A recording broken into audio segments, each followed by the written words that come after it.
And then most Sundays, we'd walk down this road, and my dad, he would kind of take ages to try and persuade us that we needed to go to the park.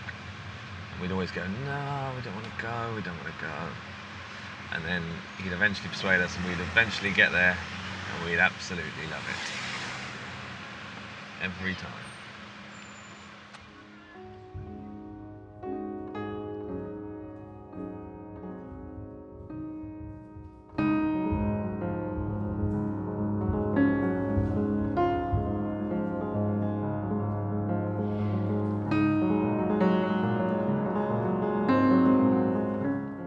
I'm Bill Laurance, and I'm a musician, pianist, composer, producer. I play in a band called Snarky Puppy, and I also release my own music. I've got 2 albums out now, and they both feature Michael League on bass from Snarky and Robert Sput-Seawright from Snarky, and yeah, I'm having a whale of a time.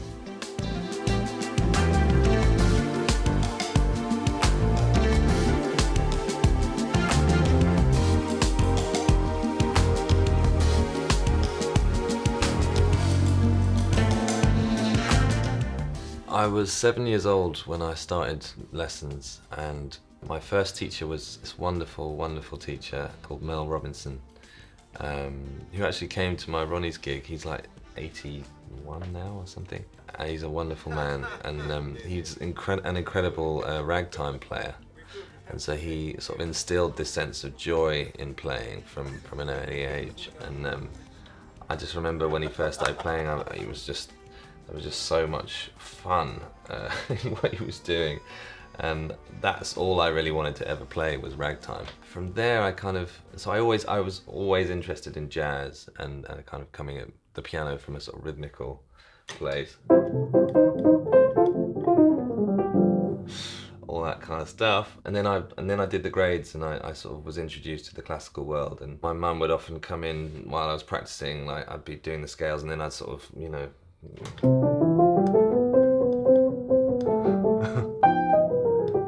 And then suddenly I was off somewhere else, and Mum would come in and go, hey, scales, scales, scales.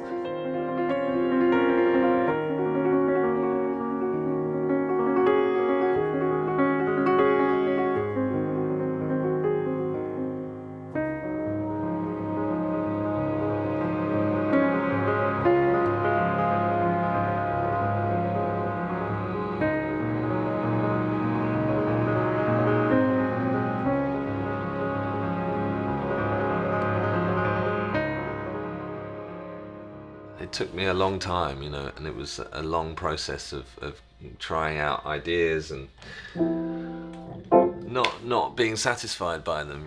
It was quite frustrating. There was a lot of stuff I was writing that I just didn't like. To have a good idea, you have to have several bad ideas.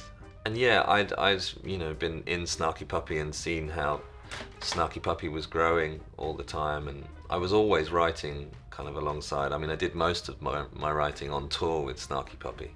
I was very fortunate to kind of witness the growth of Snarky and see how it was possible, I guess. So that was hugely encouraging. And I think, if anything, it taught me the significance of persistence, actually.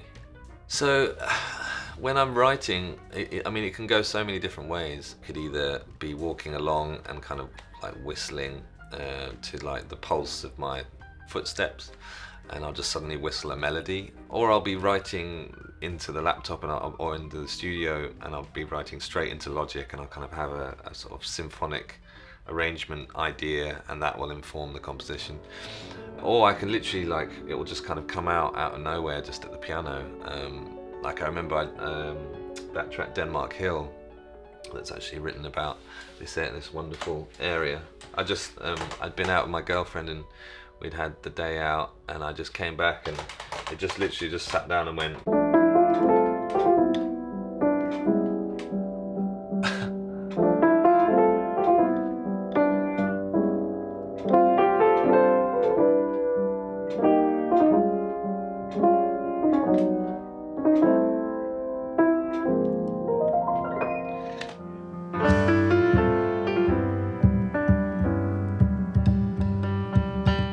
certainly the strongest things I've ever written, I've written in like 10 minutes, you know, and they just come out, and it's like bang, woof.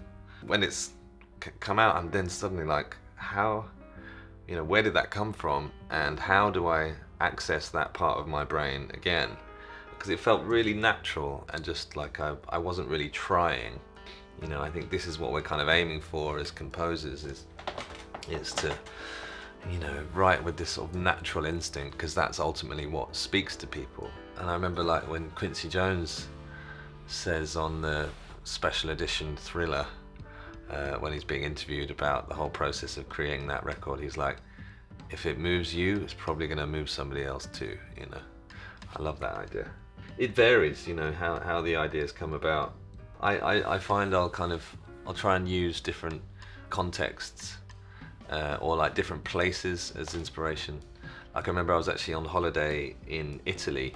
There was this beautiful church. The acoustic was empty, and the acoustic was really, really huge. It was just an amazing reverb. And so I started whistling in this church, and it was just this incredible setting. The location combined with the acoustic was just amazing. And I was just walking around whistling this tune, and I recorded it on my phone actually. And I created this melody, and I'm yet to use it actually in a song, but I'm going to. You know, so it's kind of just trying to capture these ideas whenever they happen. You know, I think that's like really important.